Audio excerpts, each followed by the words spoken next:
Good morning वेस्टिजियंस। स्वागत है आपका Shivam Pandey V teams Jaunpur channel, renamed as Shivam Pandey blessed. आज इस चैनल पे हम सब चेक करेंगे एक ऐसा टॉपिक जिसका नाम है ऑब्जेक्शन हैंडलिंग। जी हाँ, ये वो चीज़ है जो नेटवर्क इंडस्ट्री में हर किसी के सामने आता है, हर किसी की समस्या है, हर किसी को इससे दो चार होना पड़ता है। सबसे पहले अगर मैं बात करूं तो हमें कुछ पॉइंट्स को हमेशा ध्यान रखना होगा। हमें हमेशा इस बात का ध्यान रखना होगा कि हमें हमारे प्रॉस्पेक्ट से आर्गुमेंट नहीं करना है। वो जो भी कह रहे हैं वो सच है, क्योंकि ये उनका विचार है। हमें हमेशा इस चीज़ को देखना है कि वो एग्जैक्ट प्रॉब्लम क्या फेस कर रहे हैं और उस प्रॉब्लम का हमें सॉल्यूशन देना है। हमें उनको स्ट्रेट फॉरवर्ड आंसर्स नहीं देना है, इससे हमें बचाव करना है। हमें हमेशा फील फेल्ट फाउंड की टेक्निक यूज़ करनी है। यानी अगर कोई भी समस्या, कोई भी प्रॉब्लम अगर आपका प्रॉस्पेक्ट आपको बताता है तो आपको ये महसूस करना, उसे रियलाइज़ कराना है कि सर ये आप ही की समस्या नहीं है, मैं भी आप ही की तरह सोचता था, मेरे भी ऐसे ही विचार हुआ करते थे, लेकिन जब मैं इस सिस्टम को समझा, इस चीज़ों को जाना तो मेरे विचार बदले। अगर हम बात करें तो सबसे पहला कॉमन सवाल जो हमारे बीच में हमेशा आता रहता है वो ये कि हमें बहुत सारे प्रॉस्पेक्ट के स्ट्रेट फॉरवर्ड कहते हैं कि मेरे पास समय नहीं है, मैं इस बिज़नेस को नहीं कर सकता, मैं बहुत बिज़ी हूँ, मेरे पास टाइम नहीं है। तो हालांकि वो सच बोल रहे हैं कि वो जॉब कर रहे हैं, उनके जॉब के वजह से उनके पास टाइम नहीं है। इस सच को उनके सामने आपको लाना होगा कि सर आप you are invest your time. आप अगर आपके पास समय नहीं है तो आपका समय कहाँ लग रहा है?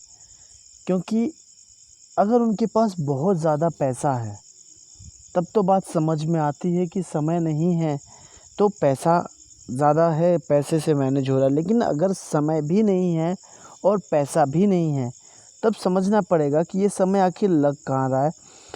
और क्या ये ज़िंदगी भर यही महसूस करना चाहते हैं? क्या ये सवाल हमेशा अपनी लाइफ में पाना चाहते हैं कि मेरे पास समय नहीं है? सर क्या आप ये हमेशा सुनना चाहोगे? जब आप इस तरीके से जाओगे, आप फ़ील कराइए, आप फ़ील करिए कि सर मैं भी ऐसा ही सोचता था, लेकिन आज जब इस बिज़नेस को मैंने जाना, इस बिज़नेस में मैंने पाया कि मैं इस बिज़नेस को कभी भी, कहीं भी, किसी भी वक्त कर सकता हूँ, कहीं से भी शुरुआत कर सकता हूँ। तो मैंने पाया कि एक समय के बाद यहाँ पे टाइम बाउंडेशन ही ख़त्म हो जाती है, आप टाइमली फ्री हो जाते हैं। वहीं बात करें दूसरा क्वेश्चन जो हमेशा आता है, आई डोंट हैव मनी, मेरे पास पैसा नहीं है। ये तो वही बात हो गई कि हमें चाँद भी चाहिए और मेरे को चाहत भी नहीं है। लेकिन अगर बात करें तो यहाँ पे आप स्ट्रेट फॉरवर्ड इन चीज़ों को अगर बोलते हैं तो आपका प्रॉस्पेक्ट बुरा मान सकता है। आपको हमेशा फील फेल्ट फाउंड की टेक्निक का इस्तेमाल करना है। आपको उनको बताना है कि सर मान लीजिए कि अगर मैं आपको अपनी बाइक या अपनी कार, जो भी आपके साधन हैं जिनसे आप गए हैं उनके पास, आप उनसे कहिए कि यदि ये चीज़ मैं आपको 5,000 रुपये में ऑन द स्पॉट दे रहा हूँ तो क्या आप 5,000 रुपये अरेंज कर सकते हैं 2 घंटे के अंदर? सर वो 2 घंटे नहीं, 10 मिनट में अरेंज कर लेगा, because he know the value of your car. उसको पता है कि आपकी कार 8 लाख की है, आपकी कार 4 लाख की है, अगर 5,000 रुपये में मिल रही है तो प्रॉफिट है। तो सर आपको भी अपने प्रोडक्ट की, अपने बिजनेस की, अपने अपॉर्चुनिटी की वैल्यू उन्हें बतानी है। पैसे तो अपने आप अरेंज हो जाते हैं सर, वैल्यू आपको फील करानी है। फील फेल्ट फाउंड का टेक्निक यूज़ करना है। सर मैं भी ऐसे ही समझता था इस बिज़नेस को। आप सोचिए कि आप 8 लाख की गाड़ी के लिए 10 मिनट में पैसे अरेंज कर ले रहे हैं।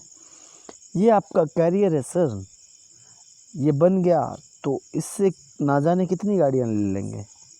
वहीं अगर बात करें क्वेश्चन नंबर 3 की, तो बहुत सारे लोग कहते हैं I don't want to be a salesman. मैं सेल्समैन की तरह नहीं हूँ, मैं सेल्समैन नहीं कर सकता, मैं प्रोडक्ट बेच नहीं सकता। तो उनको आपको एहसास कराना है। इससे सबसे पहले तो मैं आपको बता दूं कि मैं भी इसी तरीके से सोचता था, और समय के साथ जब मैंने इस बिज़नेस को जाना, समझा और सीखा तो मैंने पाया कि ये सामान बेचने का बिज़नेस नहीं है। ये बिज़नेस है लोगों को एजुकेट करने का, लोगों को राइट डायरेक्शन दिखाने का।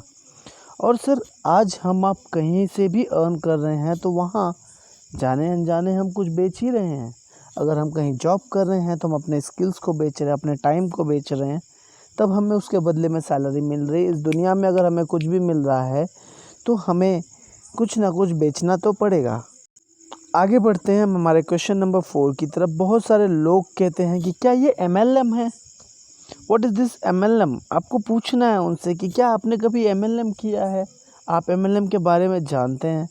सर मैं भी ऐसा ही समझता था, क्योंकि इस समय जब आप ये सवाल करेंगे तो वो आपको बताएंगे कहीं ये दो दो दो जो चैन बनाने वाला काम है, जोड़ने वाला काम है, या दो के नीचे दो, दो के नीचे दो, इस तरीके से बहुत सारी चीज़ें जो उनको नॉलेज में होगी वो बताएंगे। तो आपको उनको क्लियर करना है कि सर मैं भी ऐसे ही समझता था, पर ये MLM नहीं है, ये एक बिज़नेस स्ट्रैटेजी है, बिज़नेस स्ट्रक्चर है, जहाँ पे आप समय के साथ एक बेहतर इन्वायरमेंट खड़ा कर सकते हैं, लोगों को ट्रेन कर सकते हैं, लोगों को आगे बढ़ा सकते हैं और अपनी लाइफस्टाइल मेंटेन कर सकते हैं, अपनी चीज़ें को व्यवस्थित कर सकते हैं। आपको इम्पोर्टेंस समझानी है इस बिज़नेस की।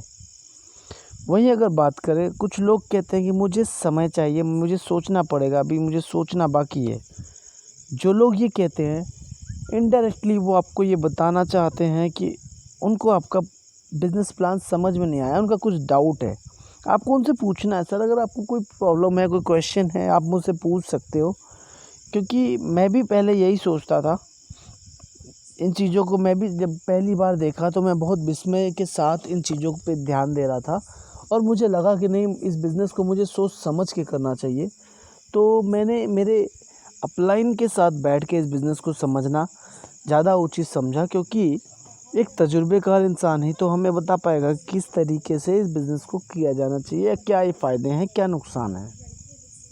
वहीं अगर मैं बात करूं, सर क्वेश्चन नंबर 6 हमेशा आपके सामने आता है कि how much money do you earn?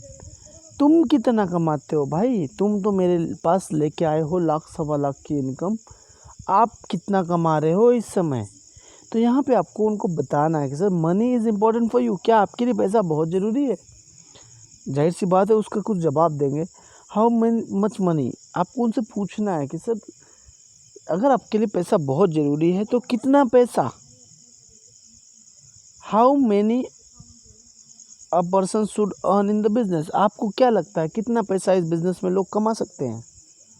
उनका जवाब आएगा कुछ 15,000 20,000। तो आप उनको बताइए कि आने वाले इस महीने की जो पे आउट है वो मेरी इतनी होने वाली है, क्योंकि ये इस तरीके से मेरा बिज़नेस ग्रो है। उनको आप प्रोबेबिलिटी दिखाइए। एग्जैक्ट फिगर आप देना चाहें तो बता सकते हैं, बट समटाइम अगर आप नए हैं तो आपकी उस समय चेक छोटी होती है, तो आप इस टेक्निक का इस्तेमाल कर सकते हैं कि आने वाले समय में, आने वाले महीने में, या इस महीने की जो 10 तारीख है, मेरी 10,000 15,000 20,000, ये नंबर आप पे डिपेंड करता है। आप अपने बिज़नेस वॉल्यूम को चेक करके उस हिसाब से कमिटमेंट दे सकते हैं, ये इनकम मेरी होने वाली है। तो इस तरीके से आप इस क्वेश्चन को हैंडल कर सकते हैं। जबकि क्वेश्चन नंबर 7 जो आपके सामने आएगा कि बहुत सारे लोग आपको ऐसे मिलेंगे जो कहेंगे कि यहाँ सिर्फ जो पहले जुड़े हैं वही पैसा कमाते हैं, यानी जो टॉप पीपल हैं वही पैसा कमाते हैं। तो आपको उनको बताना है कि सर आपको ऐसा क्यों लगता है, why do you think the top people make money? क्योंकि ये स्ट्रक्चर तो कॉर्पोरेट का है। कॉर्पोरेट में सबसे ऊपर managing director of the company होते हैं, CEO होते हैं, फिर एम्प्लॉयज़ होते हैं, फिर एम्प्लॉय के नीचे नॉन स्टाफ्स होते हैं, लाइक छोटे स्टाफ, क्लर्क, ये सारे लोग होते हैं। तो सर यहाँ पे जो इनकम स्ट्रक्चर है वो आपका हायरार्की फॉलो करता है। जो ऊपर वाले होते हैं वो ज़्यादा पैसा कमाते हैं। मुझे भी ऐसा ही फील हो रहा था इस बिज़नेस के बारे में जब मैंने सुना था, लेकिन इस बिज़नेस की जब मैंने अचीवमेंट्स देखे, जब मैंने रियलिटीज़ चेक की, तो यहाँ ऐसे भी लोग हैं जो अपने अपलाइन से ज़्यादा पैसा कमाते हैं, जो अभी शुरुआत किए हैं, कुछ महीनों हुए हैं, वो यहाँ पे साल भर से ज़्यादा काम करने वाले लोगों से भी ज़्यादा पैसा कमा रहे हैं। यानी कि फ़र्क नहीं पड़ता सर आप कब आए हैं, आपकी आईडी कहाँ लगी है, आप ऊपर हैं कि नीचे, आप सीख के इस बिज़नेस को बहुत तेज़ी से ग्रो कर सकते हैं। वहीं अगर बात करें, कुछ लोग आपको बताएंगे प्रोडक्ट एक्सपेंसिव है। जब भी आपको लोग बताएं प्रोडक्ट एक्सपेंसिव हैं, तो आपको उनसे पूछना है कि सर किस बिना पे आपने ये तय कर लिया कि मेरे प्रोडक्ट महंगे हैं? अगर वो आपको बताएंगे कि एमआरपी के बेस पे मैं आपका प्रोडक्ट महंगा है, तो सर एमआरपी कैसे तय होती है? जाहिर सी बात है, एमआरपी तय करने के लिए भी तो प्रोडक्ट क्वालिटी मैटर करता है। वहाँ पे आपको दोनों चीज़ क्लियर करनी है, कंसिस्टेंसी क्लियर करना है। वेस्टेज कंसिस्टेंसी ऑफ़र पे जाने के बाद हमारे यही प्रोडक्ट 50 to 55% डिस्काउंट पे हो जाते हैं। जी हाँ, 40 रुपये का साबुन हमारा 20 रुपये का पड़ जाता है। 20 रुपये का साबुन, अगर मैं डीपी प्राइस बात करूँ तो इस समय ऑफ़र में तो 26 का साबुन चल रहा है। 55% डिस्काउंट काट के 13-14 रुपये का साबुन, 13-14 रुपये में ए ग्रेड का साबुन मार्केट में कहीं मिलेगा? कहीं नहीं मिलेगा। उनको ये आपको एहसास कराना है, बताना है कि सर मैं इन चीज़ों को समझा, आप भी एक बार इसको समझिए, जानिए, चीज़ें क्लियर हो जाएंगी। और फिर उनको प्रोडक्ट बैंक के लिए एक अपॉर्चुनिटी दीजिए कि सर आप क्या प्रोडक्ट से पैसे भी कमाते हैं? जो भी मार्केट से आप सस्ते प्रोडक्ट्स लाते हैं, पहली बात तो वो प्रोडक्ट सस्ते होते नहीं हैं, क्योंकि अगर वो प्रोडक्ट बने किसी और पर्पज़ के लिए और उसका अगर वो पर्पज़ पूरा नहीं हो रहा है तो प्रोडक्ट महंगे पड़ते हैं, सस्ते नहीं हैं। सो इस तरीके से आप ऑब्जेक्शन नंबर 8 को हैंडल कर सकते हैं। जब भी आप ऑब्जेक्शन नंबर 9 आपके सामने आएगा कि आई लॉस माई मनी, मैंने पैसा खो दिया या मेरे किसी फ्रेंड ने बहुत बड़ा नुकसान कर लिया, तब उनसे पूछना है कि व्हाट वाज हैपनिंग, क्या हुआ था, एग्जैक्ट प्रॉब्लम क्या हुआ था, कैसे उन्होंने पैसा खो दिया। तो वो बताएंगे किसी कंपनी का तजुर्बा। तो उनसे पूछना है, सर क्या मैंने आपसे कोई जॉइनिंग फ़ीस बोला? नहीं, क्योंकि हमारी यहाँ पे joining total free of cost है। और मुझे भी यही फ़ील हो रहा था कि मैं कभी इस बिज़नेस में लॉस में तो नहीं चला जाऊँगा, लेकिन जब मैंने पाया कि यहाँ पे मैं लॉस में नहीं हूँ क्योंकि मेरा कोई इन्वेस्टमेंट नहीं है, तो ये बिज़नेस मुझे क्लियरली समझ में आया। वहीं अगर बात करें तो लोग कहते हैं कि मैं किसी को जोड़ नहीं पाऊँगा, मैं खुद तो सामान ले लूँगा, मैं किसी को जोड़ नहीं पाऊँगा। तो ऐसे लोगों से आपको जनरली हम लोग क्या करते हैं, ऐसे लोगों को हम लोग यूज़र बना लेते हैं। और यूज़र बना लेने पे हम उनको टाइमली प्रोडक्ट सप्लाई करते रहते हैं। प्रोडक्ट यूज़ करते करते वो एक लंबे समय के बाद बिज़नेस अपॉर्चुनिटी समझते समझते लीडर बन जाते हैं। लेकिन इसके अलावा हम ये कर सकते हैं कि हम उनसे पूछ सकते हैं, सर आप क्यों जुड़ रहे हो, आप क्यों स्टार्ट कर रहे हो? तो वो बताएंगे कि मेरे ये रीज़न से, मैं पैसे के लिए, गाड़ी के लिए या किसी भी XYZ रीज़न के लिए इस बिज़नेस को करना चाहता हूँ। तो आपको उनसे पूछना है कि क्या आपके मित्र, आपके दोस्त, आपके रिश्तेदार, आपके पड़ोसी को ये सारी चीज़ें नहीं चाहिए क्या? क्या उनको इससे एलर्जी है? उनको एहसास कराना है कि सर मैं भी ऐसा ही सोचता था, मैं भी सोचता था कि मैं तो जुड़ जाऊंगा पर मैं किसी को जोड़ नहीं पाऊंगा। फिर मैंने पाया कि मैं जिस समाज में रहता हूँ वहाँ पे सबसे ज़्यादा प्यासे लोग हैं। ये प्यासे लोग पैसे के लिए प्यासे हैं, इज़्ज़त के लिए प्यासे हैं, मान सम्मान के लिए प्यासे हैं। प्लेटफॉर्म ही कोई नहीं बताने वाला है सर। और जब हम इस प्लेटफॉर्म को लेके उनके बीच में उतरेंगे तो लोगों को सही जानकारी के साथ इस बिज़नेस को करने में बड़ा मज़ा आने वाला है। कुछ लोग ये कहते हैं कि मेरे पास लोग ही नहीं हैं, और जो ये कहता है ना सर, सरासर झूठ बोलता है। लेकिन फिर भी आपका प्रोस्पेक्ट है, आपको उन्हें बताना है कि सर आपके पास फ़ोन तो है। फ़ोन में जनरली इंडिया के सर्वे के हिसाब से किसी भी फ़ोन में आज के डेट में 7 to 8 ईयर्स के बच्चे के पास भी अगर फ़ोन है तो 100 से 125 कॉन्टैक्ट हमेशा होते हैं। और आपको तो चाहिए 6, उससे आप लिस्ट बना सकते हो। और अगर फ़ोन नहीं भी है तो आप उन्हें बता सकते हो कि सर मैं आपकी हेल्प करूंगा नए लिस्ट बनाने में, नए लोगों की लिस्ट बनाने के लिए, सोशल मीडिया से लिस्ट बनाने में, अनजान लोगों से बात करने में। आप निश्चिंत रहें, इस बारे में मैं पूरी तरीके से आपको हेल्प करूंगा। कुछ और भी क्वेश्चंस होते हैं, जैसे कि मैं मेरे फ्रेंड से पूछ के बताऊंगा। तो उनको बताना है कि सर आप एक दुकान खोलना चाहते हो और आप चाहते हो कि कस्टमर पहले आ जाए, क्या ऐसा हो सकता है? ऐसा नहीं हो सकता, आपको पहले दुकान खोलनी पड़ेगी फिर आपके कस्टमर आएंगे। वहीं कुछ लोग बोलते हैं मैं फैमिली से पूछ के बताऊंगा। तो उनसे पूछना है कि सर जैसा प्लान मैंने आपको भी बताया, जो सिस्टम मैंने आपको बताया, जो प्रॉफिट मैंने बताया, जो चीज़ें बताई, एग्जैक्टली सेम तरीके से क्या आप अपने फैमिली को बता पाओगे? नहीं बता पाएंगे सर, क्योंकि इतने शॉर्ट पीरियड ऑफ टाइम में वो खुद समझ जाए, वही बहुत बात है। वो अगर अपनी फैमिली को नहीं बता पाएंगे, उनका ये जवाब होगा कि नहीं मैं नहीं बता पाऊँगा, तो आप उनको बताना है कि सर कोई बात नहीं, अगर आप चाहते हैं आपकी फैमिली से पूछना तो आप उनके साथ एक मेरी मीटिंग अरेंज कर दीजिए। आप उन्हें कुछ मत बताइए, मैं उन्हें सब कुछ बताऊँगा, उसके बाद जो फ़ैसला होगा वो आप कर लीजिएगा। कुछ लोग बोलते हैं इस बिज़नेस के बारे में बहुत नेगेटिविटी है मार्केट में, तो जी हाँ, उन नेगेटिविटी के कारणों को आपको एक्सप्लेन करना होगा, उसको चीज़ों को समझाना होगा। इस नेगेटिविटी नहीं है, इस सिस्टम में हर जगह अच्छी बातें बुरी बातें होती है। इस सिस्टम में, इस कंपनी में कोई प्रॉब्लम नहीं है। हाँ, इस कॉन्सेप्ट का मिसयूज़ कुछ लोगों ने किया था, कुछ फ्रॉड कंपनियाँ, कुछ चिट फंड घोटाले जो हुए हैं वो लैक ऑफ नॉलेज की वजह से हुए, उन्हें आपको एक्सप्लेन करना है। कुछ लोग कहते हैं ये चैन बनाने का सिस्टम है, तो उसको मैंने अभी एक्सप्लेन किया कि सर ये चैन बनाने वाला सिस्टम नहीं है, ये नेटवर्क है। और नेटवर्क किसका होता है? नेटवर्क एक बड़े ब्रांड का होता है, बड़े रिटेल स्टोर का होता है। बिग बाज़ार, डी मार्ट, ये सारी बड़े ब्रांड के नेटवर्क हैं आज के डेट में। So what is the company run away? बहुत मजाकिया सवाल है सर। ऐसा लगता है जैसे करोड़ों रुपए इन्वेस्ट कर दिए हैं लोग, कंपनी भाग जाएगी। सर आपको उनसे पूछना है कि भाई साहब आपने यहाँ पे लगाया ही क्या है जो कंपनी भाग जाएगी? कंपनी भाग भी जाएगी तो आपका गया क्या?